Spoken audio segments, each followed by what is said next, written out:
We are continuing today in Mesillas Yesharim, Perek Yud Aleph, chapter 11. Today is Wednesday, the 15th of Cheshvan, November 9th. And the Ramchal is continuing in the Midas Hanekios and really focusing heavily on theft and really highlighting the idea that Gezel is something that impacts so many of us without us even realizing that we've been impacted. So Ramchal writes as follows: the Rebbe Shalom wants honest people.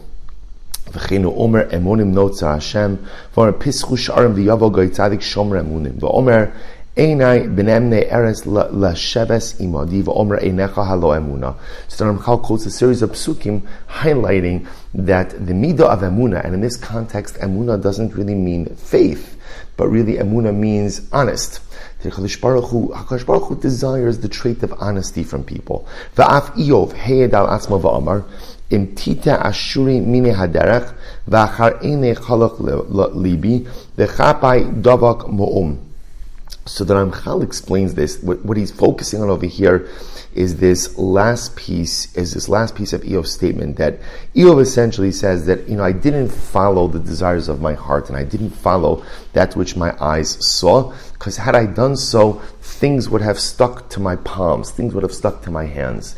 And the Ramchal explains this in a very beautiful way. He says, V'habeit yofi ha-mashal hazeh.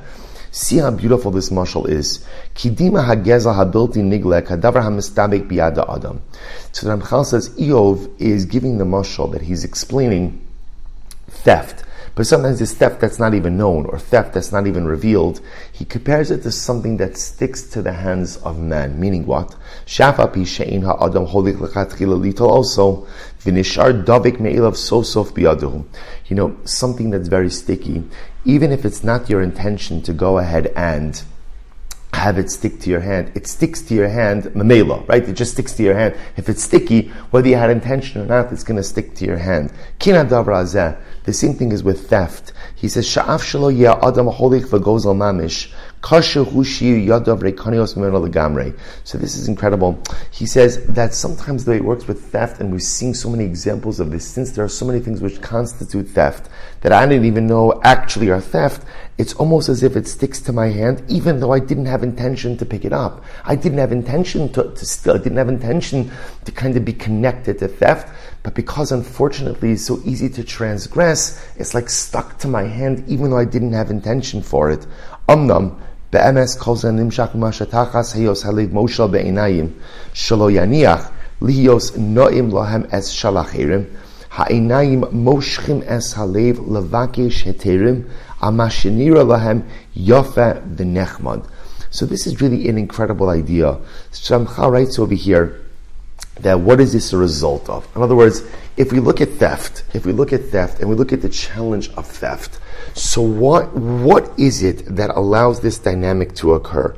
So Ramchal says the reason it occurs, and this is incredible, he says, because we allow the heart to rule over the eyes.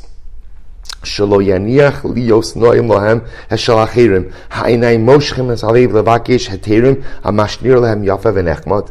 idea is, what happens?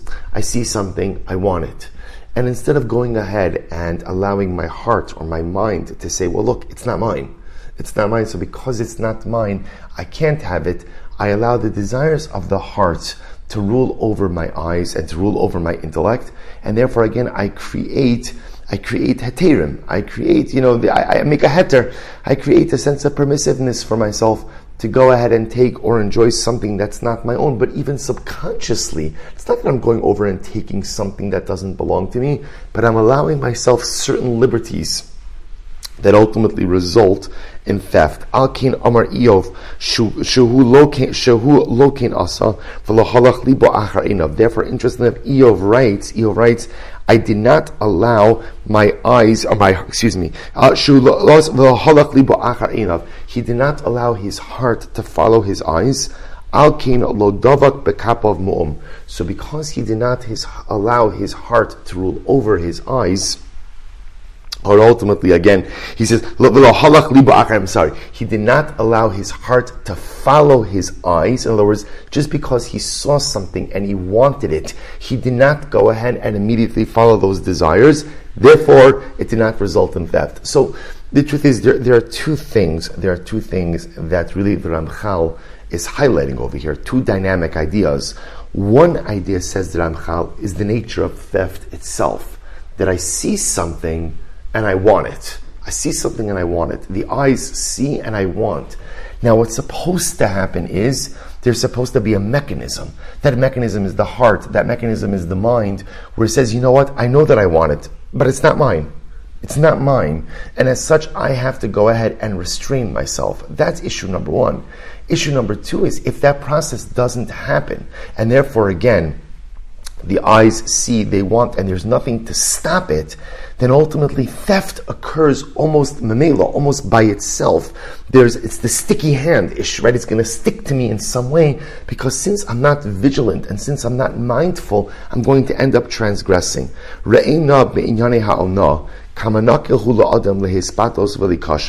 See, he says in the world of Ona. Ona is the halachos of overcharging. See how easy it is to transgress the halachos of overcharging. So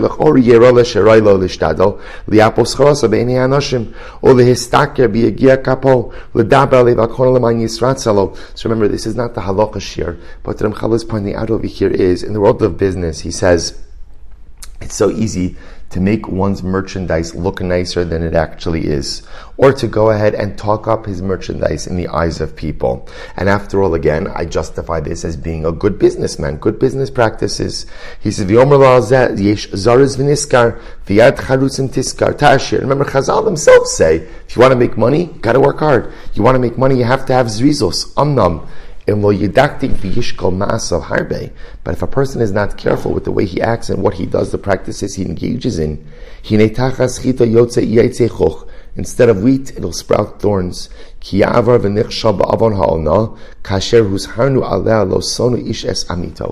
again, here's where the Ramchal says it becomes even more complicated, because there is this fine line between being a good businessman who knows how to transact business in the right way, and being honest. And again, knowing how to talk up your merchandise without being dishonest about what it is that you're offering. And the Torah itself says a person is not supposed to go ahead and cheat another individual. You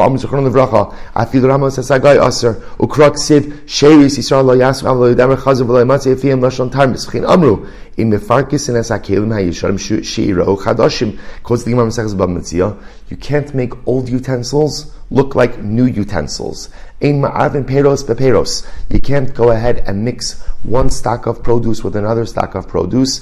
Afilu chadashim afilu sa'ab dinar afilu yafab dinar utresis lo ya'arvim came sa'ab dinar kala osa elo osa avel. So here it's talking about mixing different types of produce together in order to make it look more attractive. Or he says, V'kari shem Hashem shemos, and a person who does these things, God has names for such an individual. What are the names that Hashem has for such an individual? Aval, Sanui, Mishukatz, Cherem, To'eva. Literally, again, a person is called an abomination, despised, disgusting. Now, what Ramchal over here is describing again are business practices. And one could easily justify the performance of these practices in a variety of ways. But here comes the Ramchal and says, don't do it. And again, I want to point out, the Ramchal is not trying to give us a choshen mishpat shir over here. He's not trying to give us the halachos of business practices. He's trying to make a point that, remember, going back to the beginning of this, the midah of nikios requires me to be free of certain negative traits. But there are certain things that are so nuanced, and certain things that we do that we don't even realize that they're wrong. That's why the midah of nikios is so difficult. And that's why the Ramchal says, gezel, theft, is one of those things that so many people transgress, and they don't even realize that they have transgressed. Therefore, the Ramchal sensitizing us to these things. Things that a person might say, that's being a shrewd businessman. That's being good. That's having good business practices. And Ramchal says, you gotta be careful. Because sometimes what the world thinks is shrewd business practice can in fact, chas v'shalom, be gezel. How careful and vigilant a person has to be. But I think the other piece, which I find so profound about this Ramchal, is how it's natural to see something and want it. But sometimes, again, my job is to say, okay, stop. I can't have it. The eyes see it, they want it. But that's where the heart, the mind have to come along and say, just because you want it, it's not yours to have. We'll stop over here for today. Shkai Chavan, wishing everyone a wonderful day.